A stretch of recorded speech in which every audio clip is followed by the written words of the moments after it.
नमस्कार दोस्तों, स्वागत है आप सभी का विजन इंस्टीट्यूट के ऑनलाइन लर्निंग प्लेटफॉर्म पे। और मैं विशाल आज लेकर आया हूँ फिर से एक नया टॉपिक जिसका नाम है इंडिया अफगानिस्तान रिलेशंस। हाँ जी, भारत और अफगानिस्तान के रिलेशन ये चर्चा में क्यों है, न्यूज में क्यों है? क्योंकि तालिबान ने हाल फिलहाल भारत से ये कहा है कि कृपया आप जो हमारे यहाँ पे अफगानिस्तान में अभी तक प्रोजेक्ट्स बना रहे थे या जहां जहां भी आपने इन्वेस्टमेंट करी है, कृपया उस प्रोजेक्ट को कंप्लीट कीजिए। ठीक है, स्टेटमेंट कैसे एक बार मैं पढ़ देता हूं। क्या कंप्लीट स्टेटमेंट है कि we are hopeful that with the upgrading of the diplomatic mission, ठीक है, we will move forward the humanitarian aspect to developmental aspects. ठीक है, कि जो ह्यूमैनिटेरियन जो हम अभी तक करते आए हैं, हमने अफगानिस्तान की सहायता की। कोविड के दौरान हमने उनको वैक्सीन दिया, हमने उनको अन्य तरीकों से भी मदद किया, कभी खाने को दिया, कभी कुछ। तो भारत मदद करता रहा है अफगानिस्तान की। तो अफगानिस्तान की जो मदद हमने करी है, तो वो कह रहे हैं कि अब क्या करिए कि आप जो डेवलपमेंट प्रोजेक्ट्स जो तालिबान के टेक ओवर से पहले जो आप करा रहे थे और जो भी अफगानिस्तान में आप डेवलप कर रहे थे, कृपया उन प्रोजेक्ट को फिर से आप डेवलप करके कंप्लीट करिए। ठीक है, उसके बाद अफगानिस्तान एक्चुअली इंडिया से क्या क्या चाहता है? सबसे पहले तो वो चाहता है कि इंडिया से खास करके शहतूत डैम को इंडिया जल्दी से जल्दी कंप्लीट कर दे। ठीक है, और वो क्या चाहता है? चाबहार पोर्ट के थ्रू इंडिया का जो ट्रेड लिंक था, ठीक है, ईरान से वाया ईरान हम जो अफगानिस्तान जाते थे, ईरान के चाबहार पोर्ट से, उसके बाद वहां से जो रोड कनेक्टिविटी थी, तो वो चाहता है कि हम वो ट्रेड लिंक्स को दोबारा फिर से स्टार्ट करें। ठीक है, अफगानिस्तान ये भी चाहता है कि जो ये तापी गैस पाइपलाइन है, ठीक है, तुर्कमेनिस्तान, अफगानिस्तान, पाकिस्तान और इंडिया, तुर्कमेनिस्तान, अफगानिस्तान, पाकिस्तान और इंडिया, ये चार कंट्रीज की जो है, ये चाहता है कि इस पाइपलाइन को भी, जो ये गैस पाइपलाइन है, इसको भी हम जल्दी से जल्दी रिवाइव करें। तो हम अब थोड़ा इंडिया और अफगानिस्तान के रिलेशंस के बारे में थोड़ा डीपली देखते हैं कि रिलेशन कब से है, कहां से स्टार्ट हुआ, तो इसकी हिस्ट्री देखते हैं। तो हिस्ट्री को हम लोग दो पार्ट में पढ़ सकते हैं, एक प्री इंडिपेंडेंस यानी इंडिया के इंडिपेंडेंस से पहले, और एक इंडिया के इंडिपेंडेंस के बाद यानी पोस्ट इंडिपेंडेंस। तो प्री इंडिपेंडेंस अगर हम देखें ना, तो इंडिया और अफगानिस्तान का जो रिलेशंस है वो ऑलमोस्ट इंडस वैली सिविलाइजेशन के टाइम से एग्जिस्ट करता है। ठीक है, सिंस इंडस वैली सिविलाइजेशन के टाइम से एग्जिस्ट करता है। उसके बाद जो आप ये कह सकते हैं, जो अलेक्जेंडर द ग्रेट, सिकंदर महान का जो सक्सेसर था, ठीक है, जिसका नाम सेल्यूकस निकेटर था, सेल्यूकस निकेटर ने मौर्यास के साथ एक ट्रीटी साइन करी, पीस की, फ्रेंडशिप की, और उसके तहत अराउंड 305 बीसी में जो अफगानिस्तान है आज प्रेजेंट डे, वो इन्होंने मौर्यन डायनेस्टी को बेसिकली इन लोगों ने एक्सचेंज में दे दिया। ठीक है, तो धीरे धीरे उसके बाद क्या हुआ कि बहुत सारे इन्वेजन्स हुए, जैसे गजनवी आए, घुरिद्स आए, खिलजी आए, मुगल्स आए, दुर्रानी आए। तो ये पार्ट जो है वहां पे उन लोगों ने कब्जा कर लिया और ये पार्ट कहलाया पाकिस्तान। ठीक है, उसके बाद एक बहुत प्रोमिनेंट लीडर थे हमारे यहाँ, जो उनका नाम था खान अब्दुल गफ्फार खान। ये नॉर्थ वेस्टर्न फ्रंटियर प्रोविंस, ठीक है, नॉर्थ वेस्टर्न फ्रंटियर प्रोविंस, जिसको आज प्रेजेंट डे खैबर पख्तूनवा के नाम से जाना जाता है। ठीक है, खैबर पख्तूनवा के नाम से जाना जाता है।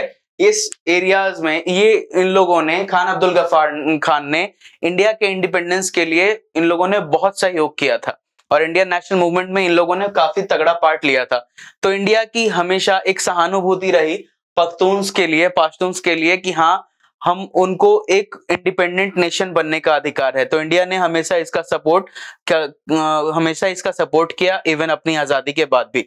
ठीक है, और एक तरह से आप कहिए कि खान अब्दुल गफ्फार खान को हम लोग सीमांत गांधी भी कहते हैं। He was the first foreigner to get a, you can say, Bharat Ratna in India. ठीक है, first foreigner to get a Bharat Ratna in India. अब देखते हैं पोस्ट इंडिपेंडेंस हिस्ट्री क्या है। ठीक है, तो पोस्ट इंडिपेंडेंस इंडिया और अफगानिस्तान की जो फ्रेंडली रिलेशंस हम देखते हैं, उन लोगों वहां पे सबसे पहले इंपॉर्टेंट डेवलपमेंट क्या हुई कि 1950 में, ठीक है, जनवरी 1950 में, उस समय के तत्कालीन भारत के जो प्रधानमंत्री थे, जिनका नाम था श्री जवाहरलाल नेहरू, उन्होंने अफगानिस्तान के जो एम्बेसडर थे इंडिया में, जिनका नाम था मोहम्मद नाजिबुल्लाह, उनके साथ एक 5 साल की ट्रीटी ऑफ फ्रेंडशिप साइन करी। ठीक है, तो ये यहां से हमारा फ्रेंडली रिलेशन शुरू हुआ, पोस्ट इंडिपेंडेंट हम कह सकते हैं। उसके बाद इंडिया पहला कंट्री था, ठीक है, पहला कंट्री था जो 1980 में जिन्होंने रिकॉग्नाइज किया कि हाँ अफगानिस्तान जो कि सोवियत बैक था, डेमोक्रेटिक रिपब्लिक ऑफ अफगानिस्तान को इन लोगों ने एक्सेप्ट किया कि हाँ भाई हम अब आपको एक कंट्री मानते हैं। ठीक है, धीरे धीरे लेकिन फिर रिश्ता खराब होना शुरू हुआ, क्योंकि उसके बाद जब तालिबान का जो मूवमेंट वहां पे शुरू हो गया, अफगानिस्तान में सिविल वॉर शुरू हो गया, तो तालिबान टेक ओवर हुआ। लेकिन उसके बाद इंडिया ने बेसिकली तालिबान को हटाने में भी एक बहुत महत्वपूर्ण भूमिका निभाई। ठीक है, और इंडिया एक मेजर यहाँ पे आप कह सकते हैं कि इंडिया भी डेमोक्रेसी का सपोर्ट करता था, तो इंडिया किसी तरह का ऑटोक्रेटिक जो अपने नेबरहुड है उसमें कभी भी ऑटोक्रेसी नहीं चाहता था। तो इस कारण इंडिया ने कभी भी तालिबान का जो ऑक्यूपेशन है उसको सपोर्ट नहीं किया। उसके बाद धीरे धीरे फिर क्या हुआ कि जब वहां पे तालिबान को ओवरथ्रो किया गया, तो उसके बाद इंडिया सबसे आगे बढ़ के उन्होंने अफगानिस्तान को बहुत मदद किया, वहां पे हर तरह का ह्यूमैनिटेरियन रिलीफ दिया। ठीक है, उसको असिस्टेंस दिया, उसको बैकिंग दिया कि हाँ आप एक डेमोक्रेटिक गवर्नमेंट बनाओ। वहां पे हमने लगभग 650 से 700 मिलियन डॉलर का इन्वेस्टमेंट किया। ठीक है, वहां के डेवलपमेंट प्रोजेक्ट्स में, और ये करने की हमने कोशिश की। तो लेकिन हाल फिलहाल क्या हुआ कि जैसे हमने देखा कि जब टेक ओवर हो गया है अफगानिस्तान का 2021 में, जो अफगानिस्तान को टेक ओवर कर लिया तालिबान ने, तो उसके बाद से अब क्या इंपॉर्टेंट मेजर डेवलपमेंट होती है आइए देखते हैं। तो दोस्तों अभी हाल फिलहाल क्या हुआ है, एक इंपॉर्टेंट मेजर डेवलपमेंट ये है कि इंडिया ने अपने एम्बेसी को काबुल में रीओपन कर दिया। काबुल यानी उसका कैपिटल अफगानिस्तान का।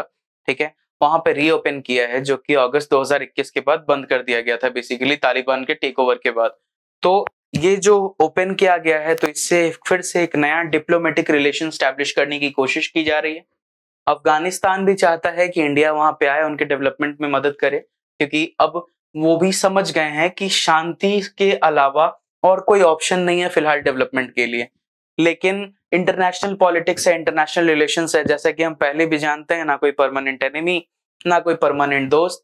जिससे अपना फायदा हो उससे हमें ये करना चाहिए। अगर हमें पाकिस्तान को काउंटर करना है, अगर हमें ईरान को और अफगानिस्तान से हमें अगर ट्रेड लिंक्स बनाने हैं, अगर हमें वेस्ट एशिया में जाना है, सेंट्रल एशिया में जाना है, तो ये कंट्रीज हमारे लिए काफी इंपॉर्टेंट है। तो इंडिया को हर संभव प्रयास करना होगा कि यहाँ पे ज्यादा से ज्यादा डेवलपमेंट करें, इन सब जगहों पे शांति हो, एक स्टेबल गवर्नमेंट हो, तब जाके इंडिया का जो फ्यूचर है, यहाँ हम वर्ल्ड लीडर जो बनना चाहते हैं, तो इसके तहत ये एक बहुत इंपॉर्टेंट कदम होगा। तो इंडिया का ऑलमोस्ट अभी आने वाले 20 सालों में लगभग $3 बिलियन, ठीक है, हम लोगों ने प्रपोज कर रखा है कि हम इतना इन्वेस्टमेंट करेंगे। हम वहां पे roads, dams, electricity, transmission line और भी बहुत तरह की डेवलपमेंट करने की वहां पे कोशिश करेंगे, जिसमें एजुकेशन, हेल्थ, हर तरह का सेक्टर पे हम लोग वहां पे इन्वेस्ट करना चाहते हैं। याद रखिएगा, इंडिया जो एड प्रोवाइड करने में पाकिस्तान अफगानिस्तान को लगभग 5वां सबसे बड़ा मेंबर है। इंडिया 5वां सबसे बड़ा है, जो कि अफगानिस्तान को ह्यूमैनिटेरियन और तरह तरह के जो डेवलपमेंटल एड है, वहां पे जो इन्वेस्टमेंट है हमारी, हम उसमें 5वें नंबर पे आते हैं। तो अफगानिस्तान के लिए भी हम उतना ही इंपॉर्टेंट है जितने लिए हमारे लिए अफगानिस्तान इंपॉर्टेंट है। तो अभी पाकिस्तान को अगर काउंटर करना है तो हमें अफगानिस्तान को मजबूत करना होगा। अफगानिस्तान अगर हमारे साथ खड़ा है तो इससे हमारा जो सेंट्रल एशिया है, इसमें इस कंट्रीज में जाने के हमारे जो चांसेस है वो बढ़ जाते हैं।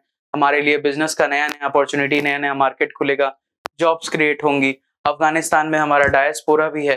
ठीक है, डायस्पोरा यानी जो हमारे यहाँ के लोग हैं जो वहां जाकर बस गए हैं, तो हमें उनकी भी मदद करनी होगी। तो देखते हैं आगे जो जो डेवलपमेंट होगी उन सभी के ऊपर मैं आपको अपडेट करता रहूंगा। अगर वीडियो अच्छी लगी हो तो कृपया इस चैनल को लाइक कर दीजिए, इस वीडियो को लाइक कर दीजिए, हमारे चैनल को सब्सक्राइब कर दीजिए। धन्यवाद।